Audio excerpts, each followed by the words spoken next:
Peradaban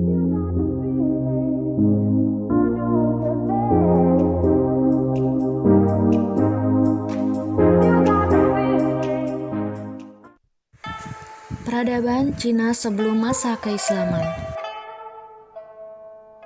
Sejarah Tiongkok adalah salah satu sejarah kebudayaan tertua di dunia.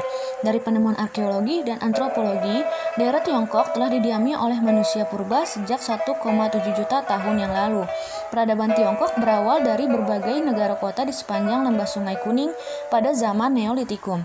Sejarah tertulis Tiongkok dimulai sejak dinasti Shang, 1750 sampai 1045 sebelum Masehi.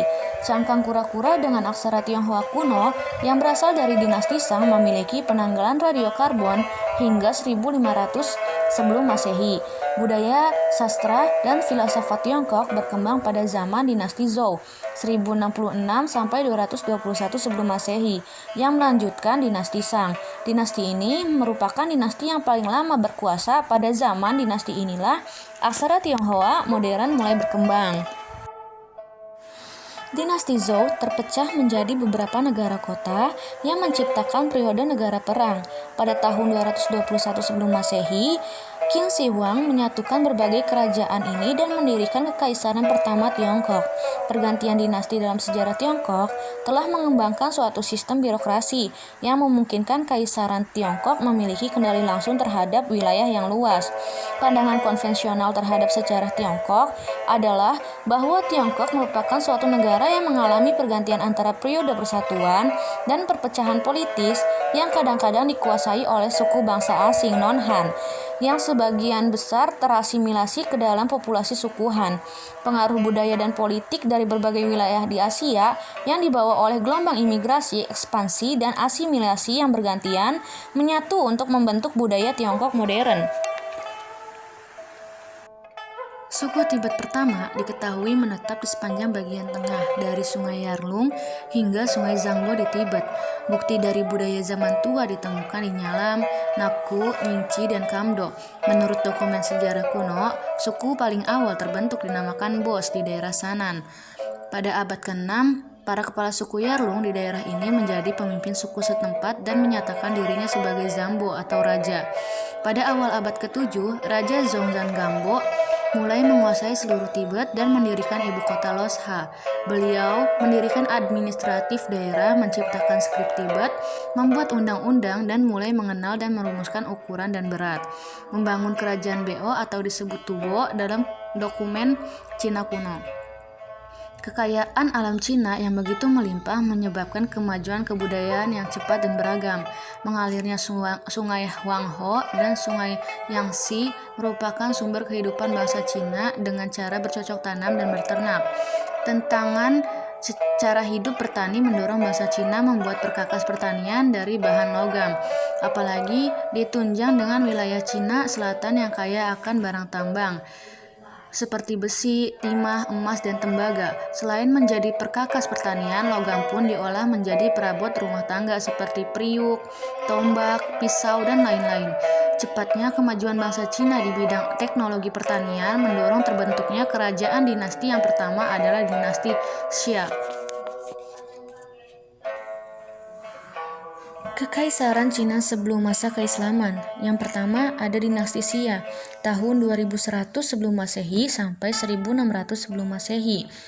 Dinasti Xia adalah dinasti pertama yang diceritakan dalam catatan sejarah seperti catatan sejarah agung dan sejarah bambu.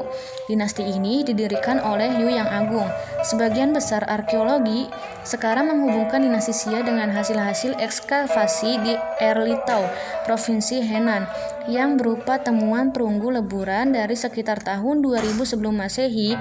Beragam tanda-tanda yang terdapat pada tembikar dan kulit kerang yang ditemukan pada periode ini diduga adalah bentuk pendahulu dari aksara Tionghoa modern. Menurut kronologi tradisional, berdasarkan perhitungan Liu Xin, Dinasti ini berkuasa antara 2205 sampai 1766 sebelum Masehi. Sedangkan menurut sejarah bambu, pemerintahan dinasti ini adalah antara 1989 sampai 1558 sebelum Masehi. Menurut proyek kronologi Shizangzhou yang diselenggarakan oleh pemerintah Republik Rakyat Tiongkok pada tahun 1996, dinasti ini berkuasa antara 2070 sampai 1600 sebelum Masehi. Kedua ada dinasti Shang tahun 1500 sampai 1027 sebelum Masehi. Dinasti Shang adalah dinasti kedua setelah dinasti Xia. Hanya sedikit data sejarah mengenai dinasti Xia ini terkecuali berdasarkan temuan-temuan arkeologis. Dinasti ini merupakan dinasti Cina asli yang tumbuh dan berkembang di sekitar lembah Sungai Kuning. Karena kawasannya relatif aman, maka dinasti Shang ini mampu mengembangkan bentuk pemerintahan dan peradaban. Ibu kota dinasti Shang ini berada di Kota Anyang yang terletak di sebelah utara lembah Sungai Kuning. Kota Anyang merupakan salah satu kota tertua di Cina selain kota Chengzhou. Pada kedua kota tersebut, dinasti Shang menggolongkan masyarakatnya secara sederhana sesuai perannya. Namun penggolongan ini bukan berarti kasta seperti bangsa Arya atau India. Golongan yang berkuasa adalah para raja bersama birokrasinya yang mengatur pekerjaan dan kehidupan rakyat. Golongan tersebut didukung oleh golongan kesatria serta memiliki peran untuk mengontrol kehidupan budak dan petani yang berstatus setengah budak. Meskipun berada di bawah kontrol golongan yang berkuasa tersebut, para petani mampu mengembangkan kehidupan agraris yang lebih baik. Para petani mampu memproduksi sutra sebagai kegiatan ekonomi mereka. Sedangkan para perajin mampu mengembangkan kerajinan perunggu. Perunggu tersebut digunakan sebagai perhiasan bagi para bangsawan, sebagai upacara ritual, dan sebagai bahan pembuat senjata. Pada masa dinasti Shang inilah mulai dikenal tulisan. Awal terciptanya tulisan Cina berkaitan dengan kepercayaan yang dianut dinasti Shang. Raja-raja Shang adalah juga pendeta yang sering memohon kepada dewa. Alat yang digunakan untuk meminta permohonan dan doa tersebut adalah tulisan gambar piktograf yang ditulis di permukaan tulang sapi. Tulisan tersebut lama-kelamaan berkembang dan digunakan oleh banyak orang pada generasi-generasi mendatang. Tulisan ini akhirnya bukan hanya menyebar di daratan Cina, melainkan juga ke Korea dan Jepang. Yang ketiga ada dinasti Zhou dan berkembangnya ajaran filsafat Cina pada tahun 1027 sampai 221 sebelum Masehi. Ciri peradaban yang menonjol pada dinasti Zhou ini adalah dibentuknya pemerintahan pusat yang kuat. Hal tersebut didukung oleh para bangsawan yang memiliki kecakapan dalam mengembangkan sebuah negara. Kota-kota yang dibangun pun secara terencana serta dilengkapi dengan jalan-jalan dan kanal yang digunakan untuk mendistribusikan barang dan bahan makanan ke penduduk di kota. Zaman Zhou ditandai dengan kemajuan kreativitas intelektual. Para pemikir Cina zaman Zhou antara lain Konfusius yang mengembangkan Konfusianisme, Lao-tzu yang mengembangkan Taoisme, Han Feisu dan Li Su yang mengembangkan ajaran legalisme, Moti atau Mozu yang mengembangkan Moisme, kaum Sopi yang mengembangkan Sopisme, serta individualisme. Berikut ajaran filsafat yang mereka kembangkan. Yang pertama ada Konfusianisme. Dalam masyarakat Cina, ajaran ini paling berpengaruh hingga sekarang. Ajaran ini dibuat pada tahun 551 sampai 479 sebelum Masehi. Oleh seorang guru bernama Kung Fuzu. Ia mengajarkan pandangan filsafatnya melalui lisan. Nama ajaran Konfusius diambil dari nama penciptanya yaitu Kung Fuzu. Kemudian oleh muridnya ditulis dalam sebuah buku yang terkenal yaitu Analects. Inti pemikiran Konfusius terpusat pada masalah kehidupan sehari-hari manusia dan pentingnya perilaku baik individu dalam masyarakat. Dia memandang keluarga sebagai inti terpenting dalam masyarakat. Di dalam keluarga, laki-laki berkuasa atas wanita dan yang tua harus dihormati oleh yang muda. Ajaran Konfusius berpandangan bahwa untuk mewujudkan pemerintah yang baik, maka penguasa harus bersifat adil, jujur, bijaksana, dan memberi kasih sayang pada semua golongan. Intinya, pemerintah harus bersifat humanis. Yang kedua ada Taoisme.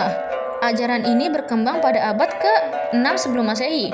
Sesuai dengan kehidupan Lao Tzu atau Lao Tse, orang yang mengajarkan dan mengembangkan ajaran Taoisme ini, inti sari ajaran yang dikembangkan Lao Tzu bertujuan untuk memelihara harmoni antara kehidupan manusia di dunia dan hukum universal alam jagat raya atau Law of Natural, yaitu Tao. Pada perkembangan selanjutnya, ajaran Laozi dikembangkan dan dilanjutkan oleh Chuangzi yang hidup pada abad 4 sebelum Masehi, 369 sampai 286 sebelum Masehi di negara Qi. Nama sebenarnya adalah Chou, karena itu ia juga bisa disebut Chuangchou.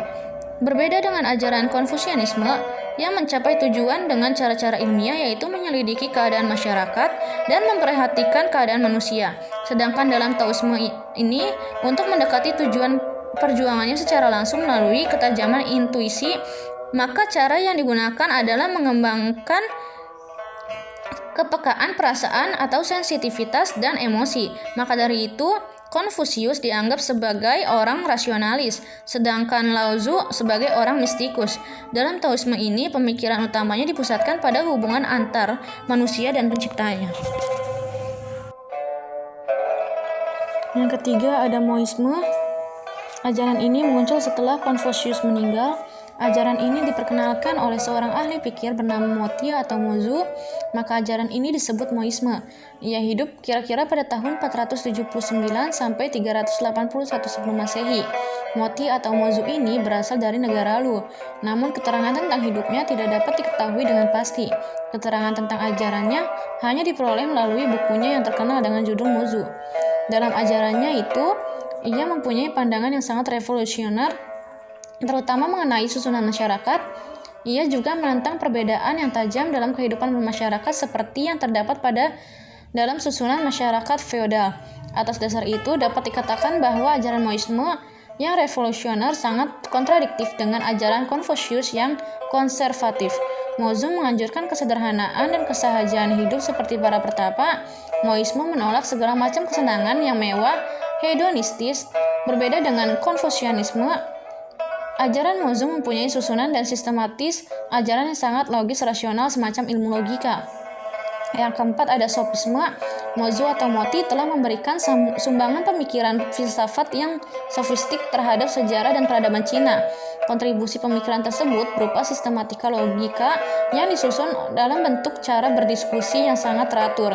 Pada kira-kira akhir abad 4, tepatnya semasa munculnya Xuangzu, perkembangan pula cara diskusi yang sistematis dan bertaraf tinggi. Kelompok para pemikir yang biasa melakukan diskusi itu disebut kaum sofis atau dialektrisian. Para pengikutnya tersebar luas terutama di negara Qi dan Wei. Cara berpikir mereka dan sistematisnya sangat penting bagi perkembangan pemikiran filsafat Cina, serta mempengaruhi para pemikir yang hidup pada abad 3 sebelum Masehi, di antara Menzu dan Huzhu. Yang kelima ada individualisme.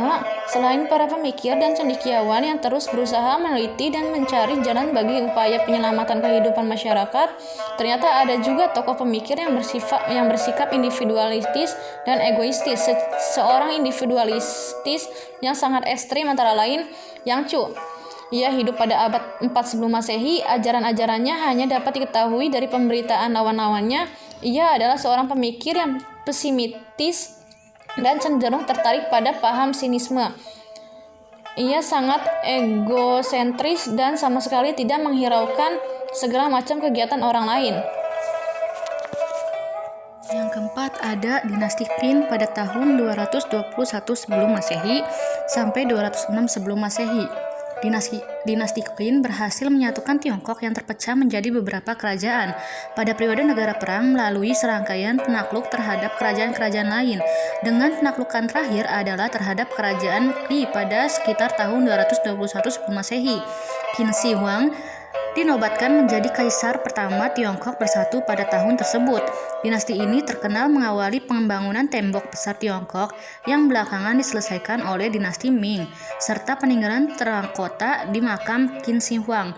Beberapa kontribusi besar dinasti Qin antara termasuk terbentuknya konsep pemerintah terpusat, penyatuan undang-undang hukum, diterapkannya bahasa tertulis, satuan pengukuran, dan mata uang bersama seluruh Tiongkok. Setelah berlalunya masa-masa kesengsaraan pada zaman musim semi dan gugur, bahkan hal-hal yang mendasarkan seperti panjangnya asroda untuk gerobak dagang pada saat itu mengalami penyenggraman demi menjamin berkembangnya sistem perdagangan yang baik di seluruh kekaisaran. Yang kelima ada dinasti Han. Pada tahun 206 sebelum Masehi sampai 220, dinasti Han didirikan oleh Liu Bang, seorang petani yang memimpin pemberontakan rakyat dan meruntuhkan dinasti sebelumnya, dinasti Qin, pada tahun 206 sebelum Masehi. Zaman kekuasaan dinasti Han terbagi menjadi dua periode, yaitu dinasti Han Barat pada tahun 206 sebelum Masehi sampai 9 Masehi dan dinasti Han Timur pada tahun 23 sampai 220 Masehi, yang dipisahkan oleh periode pendek dinasti Qin pada tahun 9 sampai 23 Masehi. Kaisar Wu atau Han Wudi berhasil mengeratkan persatuan dan memperluas kekaisaran Tiongkok dengan mendesak bangsa Xiongnu, sering dinamakan dengan bangsa Han, ke arah Setpa Mongolia dengan demikian merebut wilayah-wilayah Gansu, Ningxia, dan Qinghai. Hal tersebut menyebabkan terbentuknya untuk pertama kali perdagangan antara Tiongkok dan Eropa melalui jalur sutra.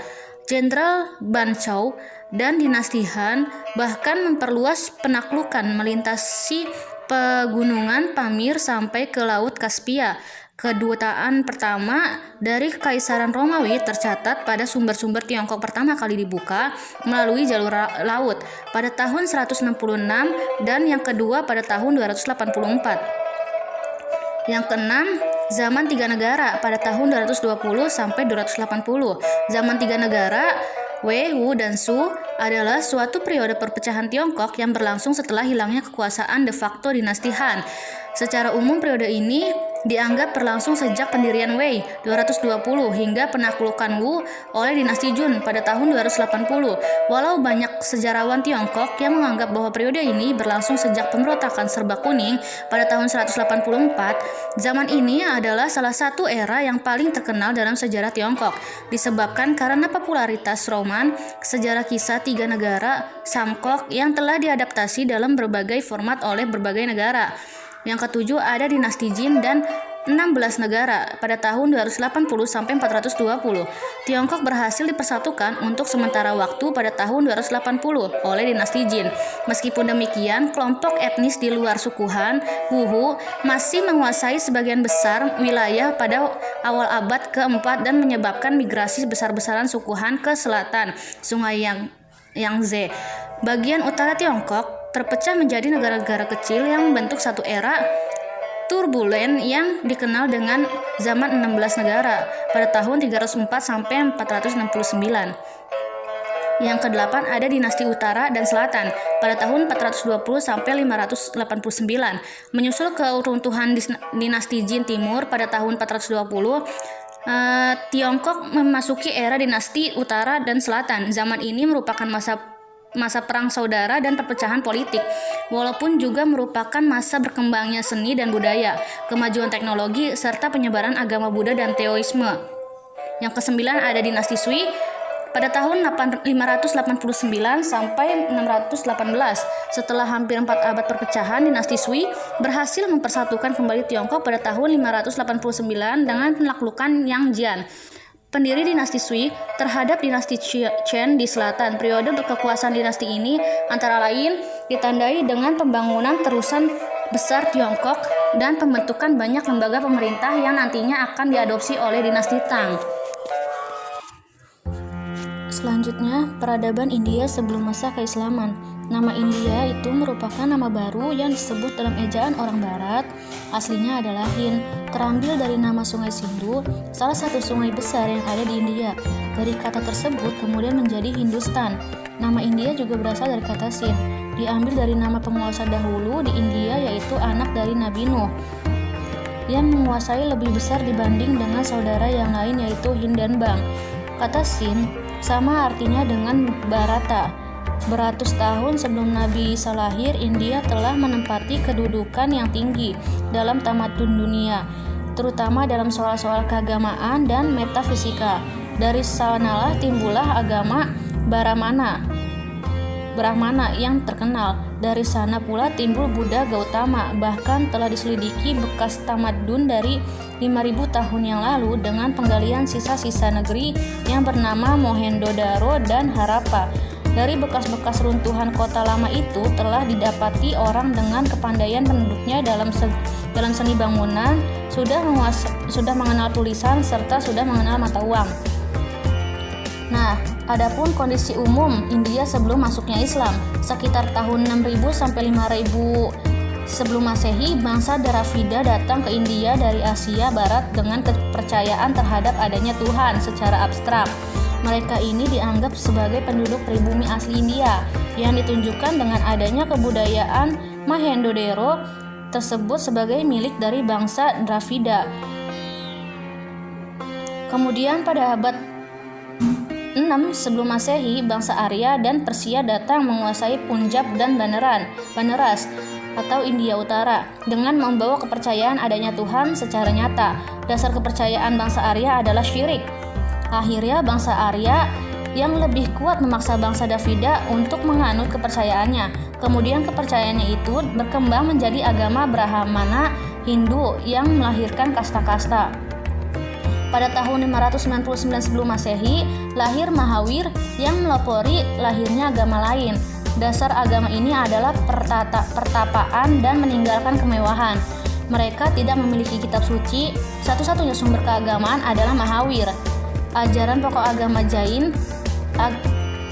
ini adalah ahimsa atau tidak hasad.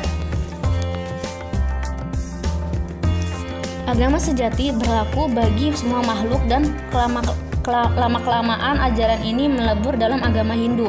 Kemudian, pada tahun 557 sebelum Masehi, lahir Gautama Buddha di Kapilabustu, kaki gunung Himalaya, yang menjadi pelopor lainnya agama Buddha. Perkembangan Asia Selatan, terutama India, sudah ada sejak ribuan tahun sebelum Masehi. Tetapi baru setelah kedatangan bangsa Arya, pengkajian sejarah Asia Selatan kelihatan lebih nyata. India salah satu pusat peradaban dunia pada masa lampau, selain Cina dan Timur Tengah dan juga Eropa. Letak peradaban terbesar bangsa India adalah terletak di Mohenjo-daro dan Harappa. Suku asli India adalah bangsa Dravida yang kemudian eksistensinya sedikit demi sedikit terangsur oleh kedatangan bangsa Arya dari Asia Barat. Peradaban selanjutnya agama-agama di India pra-Islam. Menurut buku periode agama-agama di India adalah sebagai berikut. 1. Periode agama primitif atau prehistorik yang masih belum terungkap secara jelas. Namun, tahap ini memiliki banyak perbedaan dengan wilayah lain di dunia karena faktor bentang alam India yang berbeda. Yang kedua, ada periode agama bangsa Dravida yang dibuktikan dengan budaya kota kuno sekitar 2000 sebelum Masehi. Orang Dravida belum mengenal konsep patung dewa, yaitu dewa yang diwujudkan dalam bentuk patung manusia dan makhluk lainnya. Yang ketiga, ada periode Veda pada tahun 1500 sampai 800 sebelum Masehi. Sebagai akibat kedatangan bangsa Arya, kitab Veda sebelum ditulis hanya dihafalkan isinya oleh para agamawan bangsa Arya secara turun-temurun. Mereka beranggapan Veda diterima langsung dari para dewa. Namun semenjak mengenal tulisan, kitab Veda ditulis dengan bahasa Sanskerta. Yang keempat, periode Epos Brahmani pada tahun 800 sampai 500 sebelum Masehi. Masa ini adalah masa proses pelembagaan Hinduisme. Disebut masa Brahmani karena permukaan agama Hindu masa tersebut disebut dengan Brahmana atau pendeta, di mana mereka adalah orang pandai dan ahli serta mengerti betul akan agama, adat, aturan, kerjaan, bahasa, dan ilmu falak, ilmu kesehatan atau tabib. Yang kelima, periode filosofis pada tahun 500 sampai 100 sebelum Masehi. Masa lahir dan berkembangnya aliran Buddha dan Jaina. Masa ini juga berkembang kerajaan Buddha yaitu Asoka yang memegang hegemoni politik. Yang terakhir, periode selanjutnya adalah periode inkarnasi, infansi Islam, kaum bakti, dan masuknya bangsa Eropa. Selanjutnya ada perkembangan kerajaan-kerajaan di India sebelum masa keislaman. Pertama ada kerajaan Maurya. Pada tahun 327 sebelum Masehi datanglah Iskandar Zulkarnain dari Persia ke India melalui Selat Kaibair dan menguasai India di daerah Punjab. Tapi kekuasaannya itu tidak tahan lama. Kemudian pada tahun 324 sebelum Masehi, pecah pemberontakan di bawah pimpinan Chandragupta dan berhasil mengalahkan Iskandar Zulkarnain serta berhasil mengusir penduduk asing tersebut dari India. Berdirilah sekarang kerajaan Maurya dengan Chandragupta Maurya sebagai raja pertamanya. Dalam waktu singkat, kekuasaan Maurya sudah membentang dari Hamsir di barat hingga daerah lembah Sungai Gangga di timur. Ibu kota kerajaan ini adalah Pataliputra. Pada perkembangan selanjutnya, kerajaan ini dipimpin oleh Aoska tahun 268 sampai 232 sebelum Masehi, cucu Chandragupta Maurya. Di bawah Raja Aoska, kerajaan Maurya mengalami zaman gemilang. Kalinga dan Dekan ditundukkannya, akan tetapi menyaksikan korban bencana perang yang dahsyat di Kalinga. Ia menjadi terharu dan menyesal. Sejak saat itu, tidak lagi ia melakukan peperangan dan lebih mencita-citakan perdamaian serta kebahagiaan bagi umat manusia. Yang kedua, kerajaan Gupta. Chandragupta I pada tahun 320 sampai 330 membangun kerajaan ini berpusat di Sungai Gangga, berlainan dengan Asoka. Chandragupta I ini beragama Hindu, tetapi keagamaan Buddha tetap berkembang dengan suburnya. Zaman Gupta adalah sejarah India dipandang sebagai zaman yang paling gemilang atau disebut juga dengan zaman keemasan. Puncak kemegahan kerajaan Gupta dicapai pada masa pemerintahan Raja Samudragupta, anak Chandragupta. Selanjutnya ada kerajaan Andhra atau Benggala. Kerajaan Andhra didiami oleh bangsa Dravida, letaknya di pantai Teluk Benggala di antara muara sungai Godavari dan Krishna. Di waktu pemerintahan Raja Asoka, kerajaan ini ditaklukkan dan diharuskan membayar upeti, tetapi kerajaan itu kemudian hari bertambah kuat sehingga seorang dari antara raja-rajanya dapat menduduki kerajaan Maurya. Selanjutnya ada kerajaan Pathi di India Barat. Sebagai telah diuraikan tadi, sisa kerajaan Iskandar Zulkarnain masih terdapat di Persia pada waktu itu, yaitu kerajaan Baktria.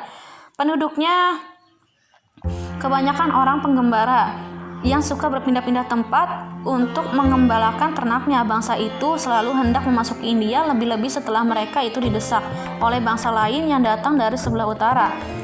Kerajaan Baktria pada akhirnya ditaklukkan oleh bangsa Parthi yang kemudian terus merebut daerah Sungai Indus di India Barat. Di zaman ini terjadilah perpindahan bangsa-bangsa Asia Tengah ke India, terutama bangsa-bangsa Pathi ke Saka, dan dengan cara besar-besaran. Raja yang terkenal dari bangsa Pathi ini ialah Gondopares. Menurut berita, raja inilah yang membawa agama Kristen ke tanah India. Yang kelima ada kerajaan Kushan, India Utara. India Utara menderita kerusakan juga disebabkan oleh masuknya bangsa Yuchi dari Tiongkok Tengah.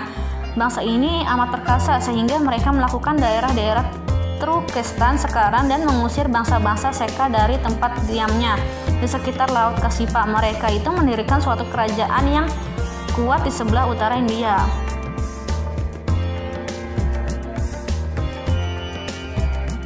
Selanjutnya ada kerajaan Maghada.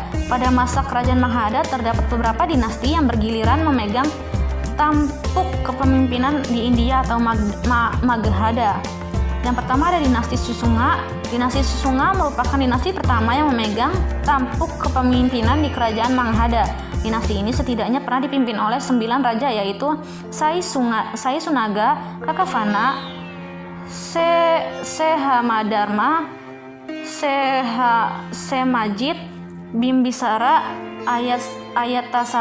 Ayatasatru, Darsuka, Udaya, Nadivadana. Yang kedua ada dinasti Nada. Dinasti Nada juga pernah berkuasa atas kerajaan Maghada, tepatnya pada tahun 413 sampai 332 sebelum Masehi. Yang ketiga ada dinasti Maurya. Pada masa dinasti Maurya merupakan dinasti yang mampu membawa India pada masa kejayaannya. Pada tahun 322 sebelum Masehi, Chandragupta naik